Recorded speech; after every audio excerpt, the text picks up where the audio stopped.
हाँ सर, सबसे पहले तो बड़ा वाला थैंक्स मेरी आंखें खोलने के लिए। अच्छा, और आप एक दिन में ही सुधर गए? अरे नहीं सर, मतलब जैसे आपने हाँ। बोला था ना कि हमें फैक्ट चेकिंग हुँ। करनी चाहिए। हाँ, हाँ, हाँ। तो जैसे ही ओके। आपने वो बोला था, मैंने द्रोणगिरी वाला डाउट आपसे पूछा था, तो फिर जैसे ही आपने वो बोला था कि वो सब व्हाट्सएप यूनिवर्सिटी का फैलाया हुआ ज्ञान है, तो फिर हुँ, मैंने हुँ, उसको हुँ। गूगल अर्थ और गूगल मैप पे सर्च किया था, तो पूरे हुँ, श्रीलंका हुँ। में कहीं पर भी द्रोणगिरी पर्वत है ही नहीं। देखा आपने धर्म? इसी को हाँ। कहते हैं फैक्ट चेकिंग कि कैसे व्हाट्सएप से आप सभी को बेवकूफ बनाया जा रहा है। पूरे भारत की जरा सोचिए, आप जैसे कितने 18 साल के बच्चे पूरे छाए हुए हैं भारत में और आप तो कम से कम यहाँ आके सीख गए कि फैक्ट चेकिंग भी करना होता है। व्हाट्सएप पे हाँ। किसी ने भेज दिया, कितना भी हमसे पढ़ा लिखा बंदा हमको भेज दिया, कोई कॉलेज का आईआईटी का प्रोफेसर ही भले हमको भेज दिया, लेकिन हम तो सोचेंगे कि चलो वो प्रोफेसर हैं, वो डॉक्टर हैं, वो इंजीनियर हैं, उन्होंने भेजा है तो सही ही भेजा होगा। लेकिन फैक्ट चेकिंग करनी होती है और आपने देखा, आप उस दिन बोल रहे थे कि ऐसा आया है, क्या सही है? मैंने फैक्ट चेकिंग की बात की, आपने किया और आपने पाया कि वो फेक न्यूज़ थी। हाँ। अब सोचिए धर्म, आपके क्लास में जितने बच्चे पढ़ते होंगे, उनके हाँ। पास वो मैसेज आएगा तो क्या वो फैक्ट चेकिंग करते हैं? नहीं, उसके बारे में मुझे नहीं पता कि वो करते हैं या फिर नहीं। हाँ। अच्छा, आपके क्लास के जो बच्चे हैं, वो धार्मिक बच्चे हैं या रेशनल बच्चे हैं? सब अलग-अलग धर्म से है। ओके। मतलब ऑलमोस्ट सब धार्मिक ही है। धार्मिक हैं। चलें, आज आप आ ही गए हैं, तो आज हम लोग आपसे थोड़ा-सा उस पे चर्चा करेंगे, ईश्वर पे चर्चा करेंगे। हाँ, मुझे है ना आज 2-3 डाउट है जिसकी मैं फैक्ट चेकिंग नहीं कर अच्छा। पा रहा हूँ। जैसे मैंने वो द्वारिका नगरी की भी की थी, आपने वो बोला था, वो इमेज सर्च पे, हुँ, हुँ, तो हुँ। वो सारी अमेरिका की फ्लोरिडा की न्यूज़ थी। हाँ, हाँ, हाँ, हाँ। तो वो भी मुझे पूरी आज वो फेक न्यूज़ निकली होगी? वो भी पूरा हाँ, फेक वही न्यूज़ फेक निकल गया? हाँ, वो भी हुँ, फेक हुँ। न्यूज़ है। बहुत तो बढ़िया। मुझे आज जो डाउट है वो है वो कैलाश पर्वत पर, जो कैलाश पर्वत का रहस्य है, उस पे मैं फैक्ट चेकिंग नहीं कर पा रहा हूँ। तो उसका क्या है? उसका रहस्य? बहुत बढ़िया सवाल है आपका। कैलाश पे क्या डाउट क्या है आपको? मतलब जैसे सब लोग बोलते हैं कि वहाँ पर मतलब कोई दिव्य शक्ति है, महादेव जी का वास है उधर, और मतलब कोई भी आज तक चढ़ नहीं पाया। वो मीना रेवा ऐसा कुछ नाम था, वो ही चढ़े थे एक बार, मतलब उनका मन सच्चा था तो वही चढ़े थे, और वहाँ पर ओम नाम का आवाज सुनाई देता है, डमरू सुनाई देता है, वो सब। मैं आपकी इस पर हेल्प करूँगा। ये आपका जो सवाल है, सबसे पहले तो मैं उसका मैप जो है वो दिखाता हूँ आपको। हाँ। कैलाश माउंटेन आपको क्या लगता है इंडिया में है या किसी और देश में है? नहीं नहीं, इंडिया में नहीं है। वो अच्छा, इंडिया। चाइना और तिब्बत की जगह पर आई थिंक है, नेपाल के पास। तिब्बत और चाइना, चाइना उस पर ही कब्जा है चाइना का। तो इस मैप में आप देख सकते हैं कि ये जो इंडिया के ऊपर का ये जो बीच का एरिया दिखाया जा रहा है, वहां पे कैलाश है। हाँ। हाँ। तो अब जरा सोचिए, चाइना ने भारत पे कब कब्जा किया था इन जगहों पे? चाइना ने भारत पे 61 62 में हमला किया था ना। तो जब वहां पे हमला किया तो वो क्षेत्र तो उसके अंडर चला गया, चाइना के। यस। अब वहां पे अगर डमरू की आवाज आती और वहां पे ओम साउंड आता, तो वो तो तभी आता जब वहां पे कोई ईश्वर वगैरह रहते हैं, है ना। हाँ। तो अगर इतना दिव्य है कि जहां से ओम की ध्वनि आती है, अब आपने कभी बुद्धिस्ट का ऐसा सुना है, ओम पद्मे हुम? नहीं सर। कोई बात नहीं, ये बुद्धिस्ट एक मंत्र होता है, ओम पद्मे हुम। आप कहीं भी देख सकते हैं, आप सिंपली सर्च भी करेंगे ना, तो जैसे मैं आपको दिखाता हूँ, वो देख लीजिए आप कि ये ओम बेसिकली आया कहां से है। हम एक एक परत पर इसीलिए बात करेंगे क्योंकि ना सारा कंसेप्ट जो है क्लियर हो जाए। ये देखिए, ये आप ओम पद्मे हुम कहीं पे भी ऐसे टाइप करेंगे तो आपको यहाँ पे क्या आ गया, ओम मनी पद्मे हुम, ओम मनी पद्मे हुम।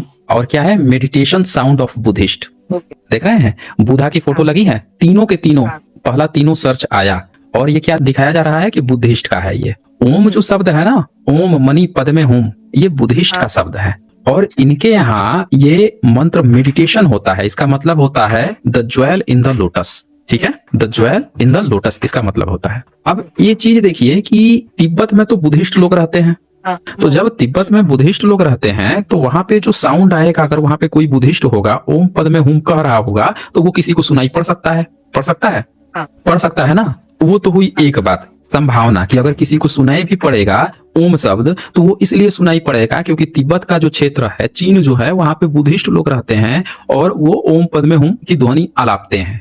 दूसरी बात कि मान लेते हैं कि वहां पे किसी की आवाज नहीं भी सुनाई पड़े और किसी ने फेक न्यूज चला दी कि हमको ओम की ध्वनि सुनाई, दो ही कंडीशन हो सकती है ना, एक फेक न्यूज हो सकती है, दूसरा चीज हो सकती है कि कोई बुद्धिस्ट जो है इस ध्वनि को वहां पे ऊपर चढ़ के इस तरह की चीजें कर रहा हो। ये दो चीजें हो सकती हैं। चला, एक कंसीडर तो आपको समझ में आ गया कि अगर ओम आएगा भी तो चूंकि बुद्धिस्ट प्लेस है, बुद्धिस्ट लोगों का है, उस कारण से आएगा। और दूसरा हो सकता है कि ये फेक न्यूज हो। अब इसके साथ जो दूसरा आपका अटैच्ड क्वेश्चन था वो ये था कि वहां पे कोई लोग आज तक क्यों नहीं चढ़ पाए हैं, यही था ना।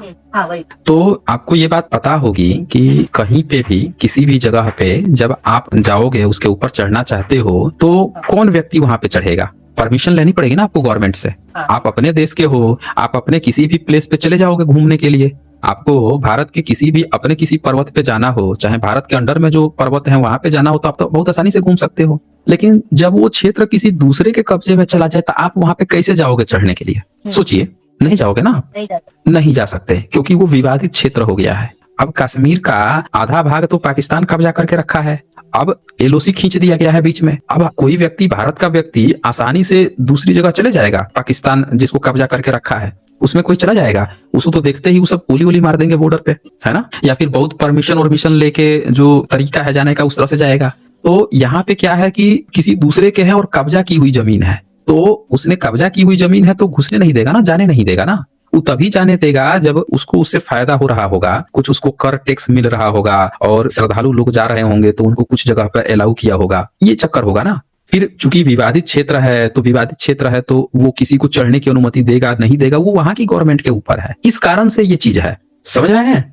तो ये कारण है, ये नहीं कारण है कि वहां पे कोई आज तक चढ़ नहीं पाया या कोई चढ़ा नहीं है। समझ रहे धर्म? हाँ, तो इसमें अब भी कुछ डाउट है या क्लियर हो गया? एक और उसमें ही डाउट है कि मतलब वहाँ पर तो बहुत सारे विदेश के लोग भी आए, तो ये बात सच है या फिर ये भी कोई फेक न्यूज है? नहीं, अगर मान लेते हैं कि वहां की गवर्नमेंट ने अगर अलाउ किसी को नहीं किया है, हाँ। तो कोई नहीं चढ़ सकता है। चढ़ने के लिए तो एवरेस्ट पे भी लोग चढ़ जाते हैं भाई, विदेशी जो है वो कहाँ नहीं चढ़ जाता है? बताइए, दुनिया का कौन सा कोना है? यहाँ तो इतने बड़े रईस जाते हैं कि टाइटेनिक को देखने के लिए अपनी जान गंवा दी है। दुनिया के 5 बिलियनियर अब पानी के भीतर घुस के चले गए थे देखने के लिए, वो फट गया, मर गए 5 बिलियनियर। तो विदेशियों के तो शौक इतने बड़े बड़े हैं कि आपको पूछना ही नहीं है। तो वहां पे दरअसल अलाउ ही नहीं किया है वहां का गवर्नमेंट चढ़ने के लिए। हिमालय से तो ऊंचा नहीं है ना कैलाश, बताइए, नहीं है ना? तो वहां पे इस कारण से। और एक बात और बताइए कि पूरी दुनिया में जितनी बड़ी बड़ी चोटी पर, गुफाओं में, कैप्स में, पहाड़ों पर किसने धर्म स्थल बना रखे हैं? मतलब आप सबसे ऊंची चोटी माउंट एवरेस्ट की बात कर रहे हैं? मतलब माउंट एवरेस्ट तो सबसे ऊंची चोटी है। मैं कह रहा हूँ कि जितने, चूंकि वो तिब्बत का स्थान है, तिब्बत वाले में अभी है या चाइना में है अभी, तो बुद्धिस्ट लोग सबसे ऊंची ऊंची जगहों पर ना, पहाड़ों के पार भी बुद्धिस्ट है। भारत भी कभी बुद्धिस्ट था। 10वीं 11वीं 12वीं 13वीं सदी में नालंदा जलाया गया ना, 13वीं सदी में जलाया गया। अब कैलाश जो पर्वत है उसको शिव से लोग जोड़ के देखते हैं कि वहां पे शंकर भगवान रहते हैं, यही है ना? जो अफवाह फैलाते हैं उनका मूल उद्देश्य आप समझिए, दोनों चीज समझिए। उनका उद्देश्य क्या है? वो ये बताना चाहते हैं कि वहां पे शिव रहते हैं, भोलेनाथ रहते हैं। कैलाश जो है भोलेनाथ की नगरी है और इसीलिए वहां पे कोई नहीं चढ़ पा रहा है। आपको ये बताया गया होगा। अब इसकी थीम समझिए कि वो ऐसा क्यों प्रचारित कर रहे हैं, मनसा क्या है उनकी। दरअसल यहाँ पे मनसा ये है इस चीज को छुपाना कि अगर वहां शिव रहते हैं तो कोई दूसरा देश उसको कैसे कब्जा कर लिया, शिव ने बचाया क्यों नहीं? अब वो देवीय प्लेस नहीं रहेगा, दूसरा कोई उस जगह को कब्जा कर लिया, शिव अपनी जमीन तक नहीं बचा पा रहे हैं। नास्तिक जो हैं, चाइना तो नास्तिक देश है, वो कब्जा करके लेके बैठ गया और शिव कुछ कर नहीं पा रहे हैं। तो इससे क्या होगा कि जो धार्मिक लोग हैं उनको ऐसा लगेगा कि हमारी तो बेइज्जती हो रही है कि हमारे भगवान को ही कब्जा करके लेके बैठ गया। मुगल तो उस समय तोड़ रहे थे, मुस्लिम उस समय तोड़ रहे थे कि नहीं तोड़ रहे थे, लेकिन यही प्रचारित किया गया ना कि वो तोड़ रहे थे। और आज देश आजाद होने के बाद से कोई नास्तिक देश है, वो कैलाश पर्वत पर शिव का प्लेस हमसे छीन लिया। अब इस चीज को बच्चों के मन में ये बात ना आ जाए कि यार भगवान का प्लेस है, देवीय प्लस है, फिर देव ईश्वर जो है रक्षा करने क्यों नहीं आए? ईश्वर रक्षा करने। तो इस पॉइंट को छुपाने के लिए दूसरा उल्टा आपको ये प्रचार कर दिया गया कि कोई उस पर चढ़ ही नहीं पाया है। समझ रहे हैं भाई? सैटेलाइट है आसमान में सैटेलाइट है कि नहीं है? है ना? सैटेलाइट से तो कोई भी चीज देखी जा सकती है। ड्रोन है, ड्रोन भी आप उड़ा सकते हो जमीन से। ये जितने भी जो क्रिकेट खेल जो चलता है, फुटबॉल का खेल जो चलता है, तो उसकी जो रिकॉर्डिंग होती है, जो सैटेलाइट से रिकॉर्डिंग होती है, वो सैटेलाइट्स जो है 3 तरह के सैटेलाइट होते हैं। एक सैटेलाइट होता है जो जमीन से, उसको लियो कहा जाता है, लो अर्थ ऑर्बिट, और एक मीडियम में आता है, मियो होता है, मीडियम अर्थ ऑर्बिट, और एक होता है जियो, यानी जियो स्टेशनरी ऑर्बिट। तो जियो स्टेशनरी ऑर्बिट जो है ना सबसे ऊंचा होता है, वो उस हिसाब से मूव करता है धरती के, जितना कि धरती 24 घंटे में एक चक्कर लगाती है उसी हिसाब से। तो वो कभी आपको दिखाई नहीं देगा कि आसमान में वो चल रहा है। धरती जितना रोटेट कर रही होगी उसी हिसाब से वो भी रोटेट कर रहा होगा। मियो और लियो को आप देख सकते हैं रात में, कि आपको दिखेगा ना कि सैटेलाइट चल रहे हैं। वो दोनों आपको दिखाई पड़ जाएंगे। तो जो लियो होता है वो जो लो अर्थ ऑर्बिट होता है वो ग्राउंड के चीजों को दिखाता है। मतलब धरती के जो मौसम विभाग है कि पानी ये वाला बादल जो है बरसेगा कि नहीं बरसेगा, वो बता देगा कि धरती से 700-800 मीटर ऊपर है। जो 700-800 मीटर ऊपर होता है वो पानी तेजी से बरसता है। जो 1.5 किलोमीटर ऊपर होता है या 1 किलोमीटर ऊपर जो बादल होते हैं वो बादल नहीं बरसते हैं। वो आपको बादल आसमान में दिखाई तो देंगे उजले उजले, लेकिन बरसेंगे नहीं। लेकिन जो बादल आपको 700-800 मीटर ऊपर होगा वो खूब घनघोर बारिश करेगा। ये सब पता मौसम विभाग को कैसे चलता है? इन्हीं सैटेलाइट से पता चलता है। और ये जो जियो स्टेशनरी ऑर्बिट वाला जो सैटेलाइट है वो हमेशा ध्यान रखता है। तो मैं लियो, मियो और जियो की क्यों आपको बात बताया कि लियो की कैपेबिलिटी इतनी है कि वो क्रिकेट फुटबॉल के ग्राउंड के भीतर इतने डिटेल से, इतने बेहतरीन एचडी क्वालिटी में आपको पिक्चर दिखा दे रहा है। वो कैलाश पर्वत के ऊपर क्या है वो नहीं दिखा पाएगा, बताइए।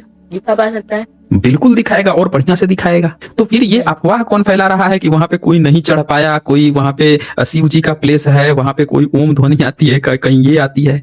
ये कुल मिला के बेवकूफ बनाया जाता है व्हाट्सएप यूनिवर्सिटी में। दुनिया इतनी आगे बढ़ चुकी है, इतना एडवांस हो चुका है कि हम हर चीज को बहुत अच्छे से प्रेडिक्ट कर सकते हैं। समझ रहे ना थरम?